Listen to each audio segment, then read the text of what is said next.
भगवान श्री कृष्ण की मामी थी। और ये मामी कैसे थी? तो भगवान श्री कृष्ण की दो माँ थी। एक माँ वो थी जिन्होंने जन्म दिया था और एक माँ वो थी जिन्होंने पालन किया था। जिन्होंने जन्म दिया था उनका नाम क्या था? देवकी। देवकी नाम था।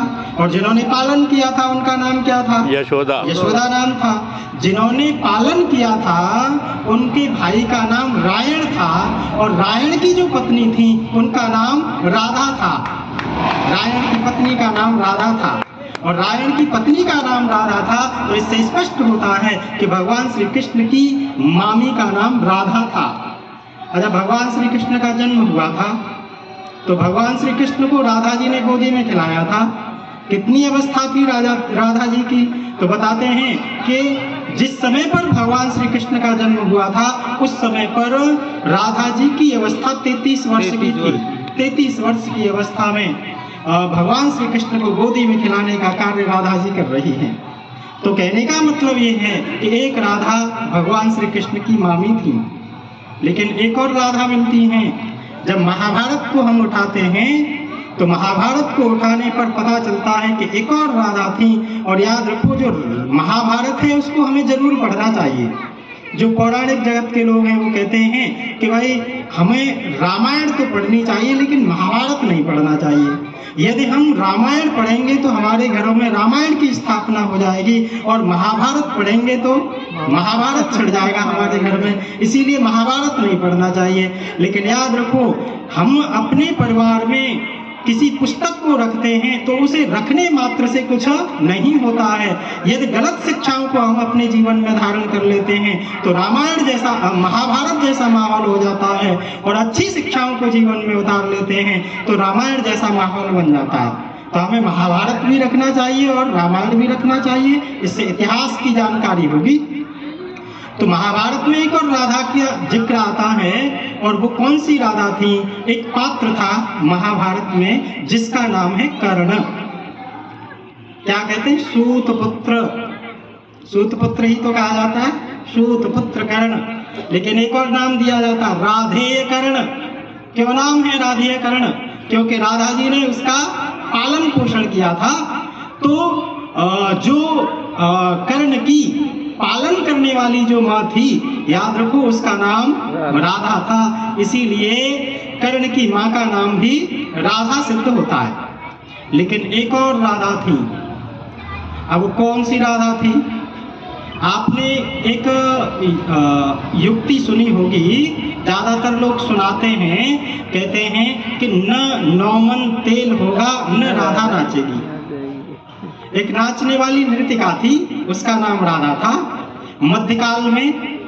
और मध्यकाल में क्या था कि इस तरह से लाइट आदि की व्यवस्था तो थी नहीं, लेकिन प्रकाश करने का उपाय लोग किया करते थे। और उपाय क्या करते थे कि तेल के दिए जलाते थे, तेल की मसाले जलाते थे। लेकिन ये इतना बढ़िया नाचती थी कि जब इसका नाच शुरू होता था लोगों की भीड़ लग जाती थी और पूरी पूरी रात इसका नाच चलता ही रहता था।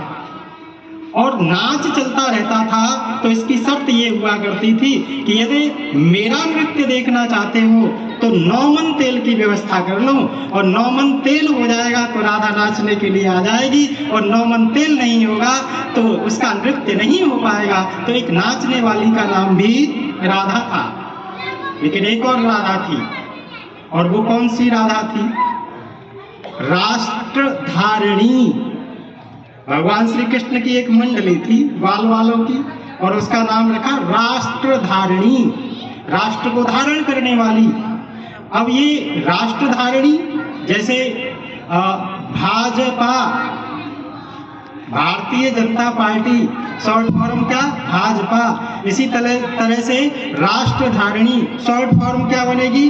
राधा। तो कहने का मतलब ये है कि इस तरह से 4 राधा सिद्ध होती हैं। एक तो राष्ट्रधारिणी बाल वालों की मंडली थी, उसका नाम राधा था। एक कर्ण का पालन करने वाली जो माँ थी उसका नाम राधा था। और एक जो भगवान श्री कृष्ण का पालन करने वाली माँ थी उसका नाम था। तो इस तरह से, और एक नृत्य करने वाली जो स्त्री थी उसका नाम राधा था। इस तरह से 4 नाम सिद्ध हुए राधा के। तो कहने का मतलब ये है कि हमें शक्ति की उपासना करनी चाहिए, लेकिन शक्ति पति और पत्नी ही आपस में हुआ करते हैं। तो भगवान श्री कृष्ण का जो जीवन चरित्र है, योगियों वाला जो जीवन चरित्र है, उसको जीवन में धारण करना चाहिए।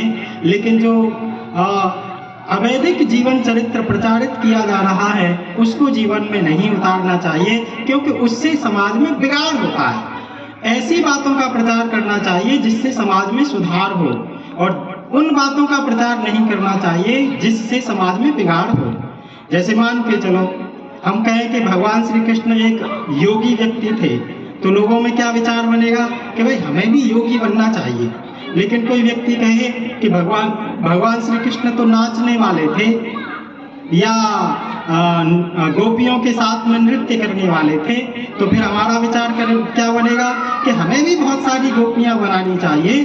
तो इससे क्या पता चला कि जो अच्छा व्यक्तित्व है उसका हमें प्रचार करना है, और उसको हमें अपने जीवन में धारण करना है, और जिसके द्वारा समाज गलत रास्ते पर जाए उस व्यक्तित्व का हमें कभी प्रचार और प्रसार नहीं करना चाहिए।